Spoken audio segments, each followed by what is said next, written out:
As for the Seahawks, they deserve a whole bunch of congratulations, too, because that was the best, most physical football game they've played all year. Golly, I just love that game. I just want to go back and watch the TV copy of it again, right? Not just the tape, to just go back and watch it just from the jump of a team being on it, right? And I know Arizona scored early, and I love Mike Macdonald taking full responsibility and saying, no, that's on me. But then the opening drive of the Seahawks and just the mix of it, and you could just feel it right away. You know, we have heard that word a ton over the last decade or so. I don't know if there's a word that Pete and certainly Mike Macdonald's carry it over, and I've used it, is just feel. You just feel the guys. And your eyes see it, your ears hear it, right? Just the contact at the point of attack, just the washing down. Charles Davis said it repeatedly, like, uh-oh, not good for Arizona. You know, you knew they wanted to come out and try to assert themselves and try to run the ball, and they couldn't do it. And the Seahawks then come out and they assert themselves, and they may have found a little something in this gap scheme and this counter scheme. And I'll get to Laumea a couple different times today in takeaways in Blue 88, but man, I honestly, I don't know if I've enjoyed a game more this season than that one that you had to have. You had to knock those guys out, right? You go and you sweep them. You know, you lead the division now. You give yourself some room between yourself and certainly them and even San Francisco. I think it'll be you and the Rams down the stretch in that game in L.A. Mm-hmm. Very end of the year will probably have enormous ramifications. So, yeah, just, there was really no part of this special teams was buttoned up.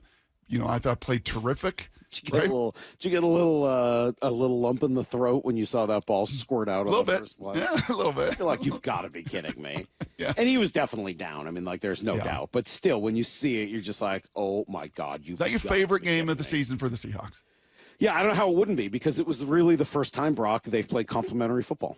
Yeah. It was the first time all year we've seen real, legitimate complimentary football from both sides. Yep. The defense was incredible again, and the offense finally came along for the ride. Mm-hmm. Right? They joined them. They were a net positive, and specifically because obviously the running game was as good as it was. How many sacks yesterday? See. How many sacks? For the offense, zero. Zero. Yeah. Yeah. How many yards rushing? 160 something. 180 something. I think it was 176 something. All right, right in between. Correct. Yeah, pretty close.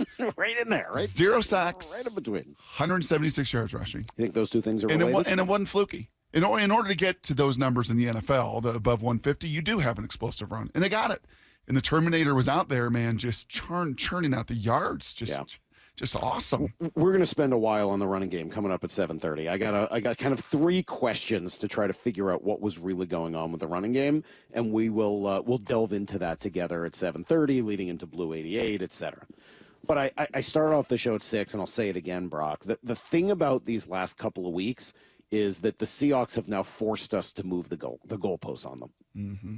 And I know that, people complain about that. It's not fair. You say this, and then the next week you change it. It's, they got to do that. Yeah, that's right. That's exactly what's happened. Mm-hmm. Because of how well they've played. What were we talking about for the last 3 or 4 weeks? First, it was save the season, right? Mm-hmm. You were on the brink. The playoff odds were so low. It was so low. They couldn't do it, right? Well, and then they beat San Francisco, and then they beat Arizona, and then they beat Arizona again, and now you're in the driver's seat in the division. Congratulations. You won the must-win games. Mm-hmm.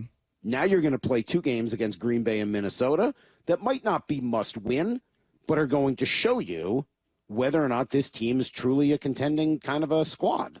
These are litmus test games now, because these are 2 very good football teams, right? All year, Green Bay and Minnesota have been right there in the best division in football. Green Bay has lost all their games to teams with 2 losses. So if Minnesota's 11-2 and Green Bay is 9-4. Right. I mean, that's it. Yep. That's how it's going. Yep.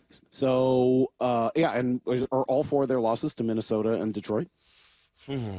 Don't know that. I think at least 3 of them are. Probably. Mm-hmm. So, this is your opportunity to show whether or not you want to be considered among those teams in the NFC. And, oh, by the way, Detroit hasn't looked as good the last 2 weeks. Their defense is injured. and they nearly lose to Chicago. They nearly lose this past week to Green Bay. Yep. And Philly looks pretty mortal as well. So if you're able to win one or two of these games against Green Bay and Minnesota, we do have to move the goalposts in a really positive way for the Seahawks. Yeah, I think what yesterday does, and why I liked it so much, Salk, in these 7-8 minutes of just kind of talking through it globally with you, yesterday showed you that when you play to your ceiling, right? When you play your best football, you can win the NFC one. You can win the NFC, not the NFC West. You can win the NFC. You play that kind of football. You don't turn it over. I didn't realize the Seahawks were -4 in takeaways, giveaways going into that game. Obviously, +2 coming out of that one, right? You protect Geno so he can actually get into rhythm early. He can actually get to his checkdowns, right? And he can just play with a running game. We wondered, what would it look like with a running game and some good old line play and this consistent defense with Geno? Well, 30-point game is what it looks like, and 24 of 30. Right, with no mistakes. That's what it can look like. Like, that just changed, to your point, you changed the goalpost for you, and I think internally says to the team, when you play to your capabilities, you truly can beat anybody. See, that was funny, the first time complimentary-wise. I don't know whether I feel that way yet. First time complimentary-wise that you played in all three phases. But I don't know whether beating Arizona proves to me that you can win the NFC. Winning 4 in a row. Nope. You're going to have to go out on 4. This is what I mean by moving the goalposts. To prove to me, this showed me you can win the NFC West. You play that game, you're going to beat Green Bay and Minnesota. You play that Are you game. Going to beat Detroit? You going to beat Philly? I think you play that game, to your point. To do that against Arizona is very different from doing it against those high-quality teams. If you can play games like that against Green Bay and Minnesota, now I'll be willing to believe that you're in that conversation. And I'm not trying to diminish the win. It's just no, and that's probably Arizona's fair. not Minnesota or Green Bay or Detroit or Philly. They're Arizona. They have Kyler Murray. He gives you games. Well, that D-line, the D-line you're going to see the next 2 weeks is going to looks a lot more like your D-line. No kidding. Yeah. Yeah, I'm sorry. So I'm not going to get real. I can't say that because you've beaten Arizona when it's all said and done. But could you prove it in the next couple of weeks? Abso-freaking-lutely.